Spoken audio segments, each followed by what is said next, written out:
Hello viewers, আসসালামু আলাইকুম। চলছে পবিত্র মাহে রমজান। আজকে সকাল ৭টা থেকে ব্লগটা কন্টিনিউ করছি। আশা করছি যে যেখান থেকে বসে আমার এই ভিডিও দেখছেন তারা সকলে সুস্থ আছেন এবং ভালো আছেন। আজকে ২৫শে মার্চ, আমার মেয়ের স্কুল কালকে বন্ধ ২৬শে মার্চের। অ্যাকচুয়ালি বন্ধ বললে হবে না, ওই দিন আসলে ওদের কিছু বক্তৃতা এবং কিছু স্বাধীনতার আবৃত্তি রয়েছে। কালকে যেহেতু একটা ছুটির দিন, সবাই একটু ছুটি পাবো, রিল্যাক্সে থাকার চিন্তা করছিলাম, তাই মেয়েকে স্কুলে পাঠাবো না। আর সেই সাথে ইফতারে কালকে একটা দাওয়াত রয়েছে। তো কালকে যেহেতু ওকে পাঠাবো না, তাই চিন্তা করলাম যে আজকে ওকে একটু স্বাধীনতার ছবি আঁকা শিখাই। আমি এখানে ওকে একটা ছবি এঁকে দিয়েছি, ও শুধু রং করেছে, যেহেতু এখনো ও ছবি ওইভাবে আঁকতে পারে না। আজকে খুব সকালে উঠে পড়েছিল, তাই বসিয়ে দিয়েছি যে মা একটু ড্রয়িং করো।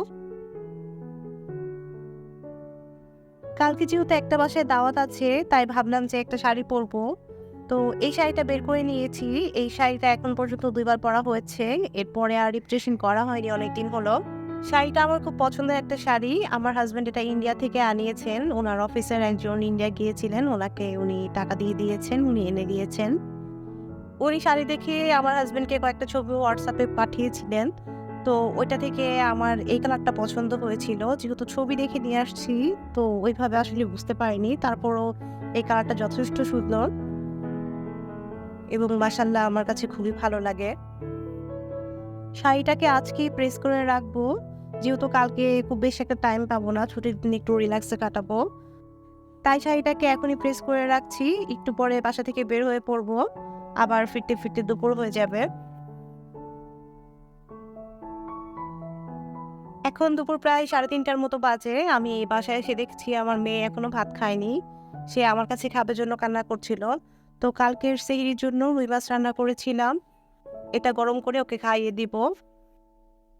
বাসায় এসে দেখি আম্মু কাস্টার্ড রান্না করছেন ইফতারের জন্য। আর কিছু পুঁইশাকের পাতা নিয়েছেন এখানে বড়া করার জন্য। এটা আমার খুব বেশি ভালো লাগে। এই তো এখানে বড়া ভাজা হচ্ছে। অনেকগুলো প্রায় হয়ে গেছে। খুব বেশি একটা করব না। রোজার দিনে বেশি খাবার করলে আসলে নষ্ট হয়ে যায়। পরে আর খাওয়া হয় না। সবগুলো আইটেম অল্প অল্প করে করা হচ্ছে। এখানে আম্মু কিছু আলুর চপ করছে। আমার হাজবেন্ড খুব পছন্দ করেন খেতে।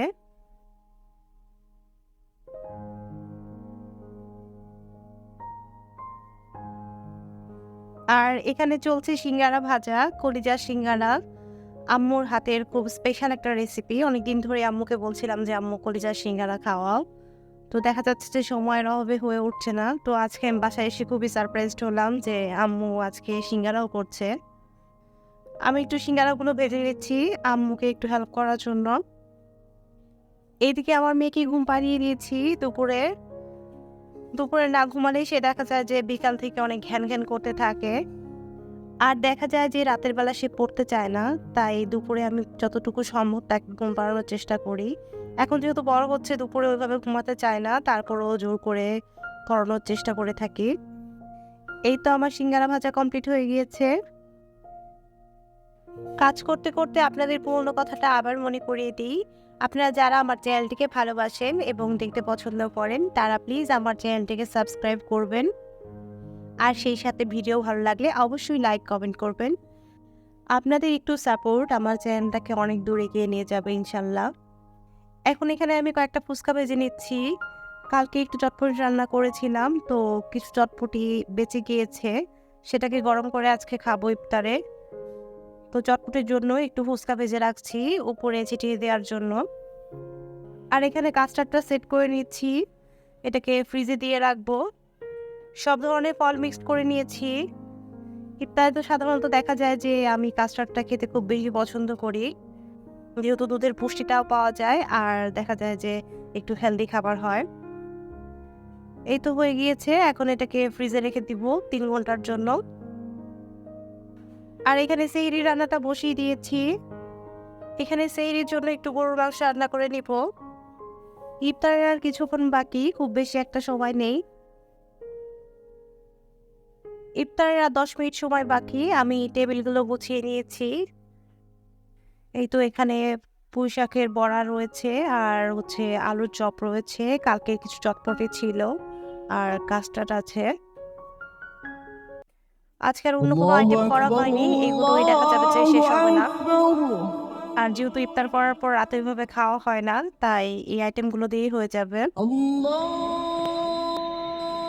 এই তো এখন আজান দিচ্ছে মসজিদে, আমরা সবাই খাওয়া শুরু করে দিয়েছি। আজকে بس لا سنة আলহামদুলিল্লাহ সবগুলো আইটেমে মজা করেছে, ঝাল লবণের কোনো তারতম্য হয়নি। কেন জানি আম্মু সবকিছু করলে ঝাল লবণ পারফেক্ট থাকে, আমি করতে গেলে দেখা যায় যে কখনো লবণ বা ঝাল বেশি হয়ে যায় বা কম হয়ে যায়।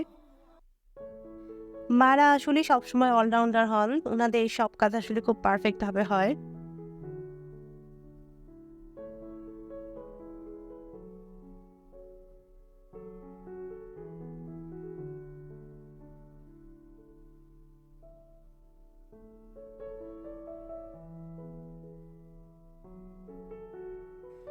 এই তো কাস্টার্ড পরিবেশন করছি। আপনারা চাইলে আমার প্রিভিয়াস রামাদান ব্লগগুলো দেখে আসতে পারেন, ইনশাল্লাহ আপনাদের কাছে ভালো লাগবে। আমি ডেসক্রিপশন বক্সে সেগুলোর লিঙ্ক দিয়ে দিব।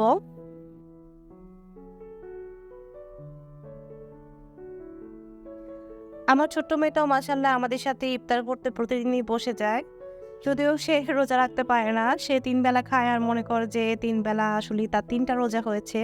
সে যতবার খায় সে ততবারই হিসাব করে রাখে যে আমার কয়টা রোজা হলো। এই তো নামাজের পরে সবাই এখন আমরা একটু চটপটি খাচ্ছি আর সিঙ্গারা খাচ্ছি।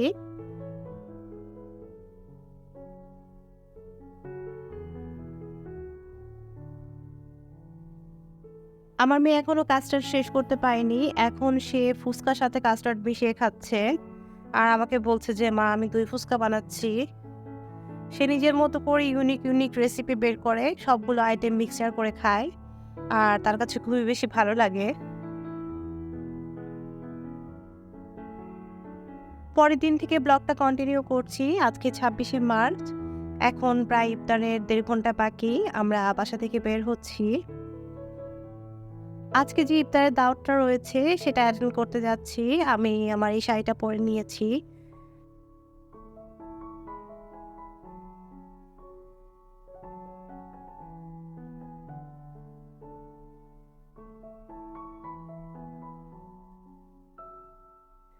এই তো আমরা ভাইয়াদের বাসার কাছে চলে এসেছি। আমি আজকে ফার্স্ট টাইম ভাইয়াদের বাসায় যাচ্ছি, আমার হাজবেন্ড এর আগে গিয়েছিলেন।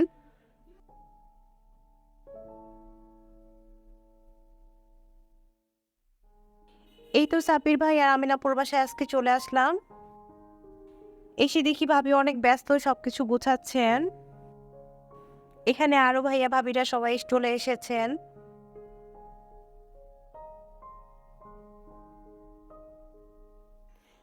আমার পুরনো কোয়ার্টারগুলোতে থাকতে খুব বেশি ভালো লাগে। আমার বিয়ের পর ফার্স্টে আমি কোয়ার্টারে ছিলাম, তাই কোয়ার্টারের প্রতি একটা আবেগ কাজ করে সব সময়। الله أكبر الله মাশাআল্লাহ أكبر ভাবির ক্যানাডিয়ামটা যথেষ্ট ভালো হয়েছে এবং খুবই ঝোপালো হয়েছে। الله আজান দিয়ে দিয়েছে আর আমরা ইফতার করে নিচ্ছি। আর এটাই হচ্ছে আমাদের এবারের রমজানের শেষ দাওয়াত।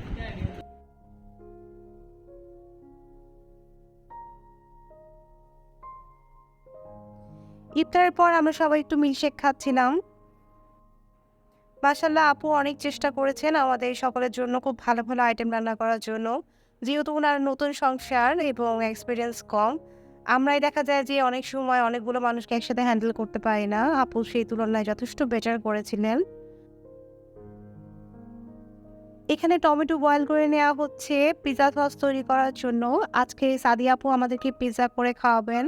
আমি এর আগে কখনো আপুর হাতেটা ট্রাই করিনি, যথেষ্ট নাকি মজা হয়, তো আজকে ট্রাই করব। আর এখানে পিৎজার ডোগুলো রেখে দেওয়া হয়েছে রেস্টের জন্য।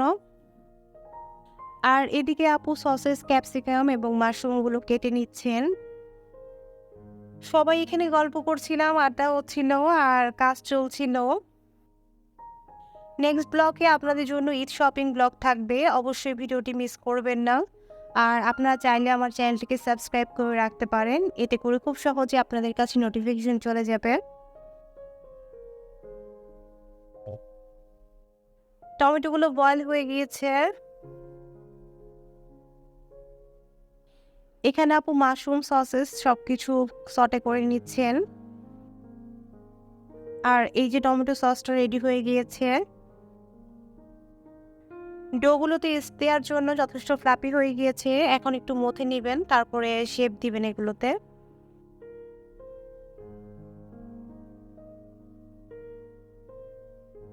এই যে এখানে ওভেনটাকে প্রিহিট করে নেওয়া হচ্ছে পিৎজা দেওয়ার জন্য।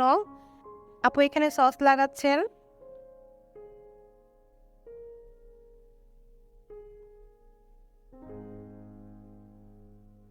এই তো এখানে পিৎজার ডেকোরেশন চলছে।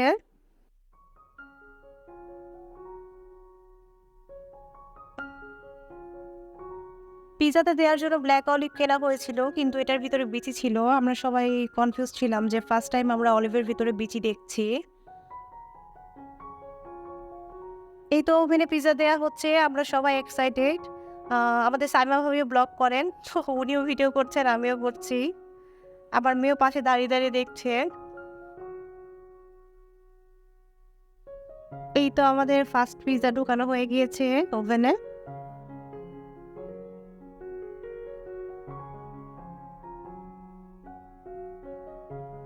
এই তো ফার্স্টের পিৎজাটা হয়ে গিয়েছে, প্রায় 15-16 মিনিটের মতো টাইম লেগেছিল।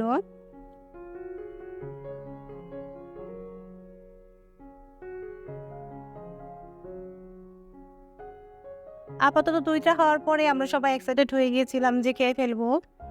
তো 2টা নিয়ে বসা হয়ে গেছে সবার একসাথে। এই 2টা খাবো, আরেকটা মেবি হয়ে গিয়েছে, আরেকটা ওভেনে আছে। আমার মেয়ে সবচেয়ে বেশি এক্সাইটেড, সে পিৎজা খাওয়ার জন্য বারবার হাত দিচ্ছে। পিৎজা খাওয়া শেষ, এখন আমরা দই খাচ্ছি, রসমালাই খাচ্ছি, আর এদিকে ফালুদা খাচ্ছিলাম। রাত এখন প্রায় 10:30টার মতো বাজে, যথেষ্ট রাত হয়ে গেছে, আমরা চলে আসবো। সবাই বের হয়ে পড়েছি। আজকে ব্লগটা এখানেই শেষ করছি। সবার সুস্থতা কামনা করছি। আল্লাহ হাফেজ। আসসালামু আলাইকুম।